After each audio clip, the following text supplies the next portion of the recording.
আসসালামু আলাইকুম। অনেকেই প্রশ্ন করে থাকেন 6 মাসের বাচ্চা সে কিভাবে যোগাযোগ করে থাকে, কমিউনিকেশন করে থাকে বা কি কি ভাষা বলতে শেখে।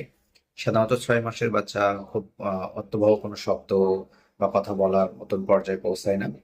এই সময় বাচ্চা উম, তার কিছু আচরণগত পরিবর্তন এর মাধ্যমে তার যে গ্রোথ সেটা প্রকাশ করে। সে অনেক সময় মুখ দিয়ে বাবল তৈরি করে, বুদবুদের মতন তৈরি করে।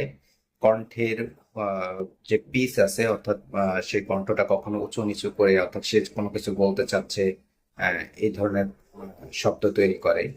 এবং সাধারণত একটি ব্যঞ্জন বর্ণ, অর্থাৎ বা বা মা মা, হ্যাঁ, দ্যা দ্যা, অর্থাৎ একটা করে শব্দ দ্যা দ্যা এইভাবে বলা শেখে।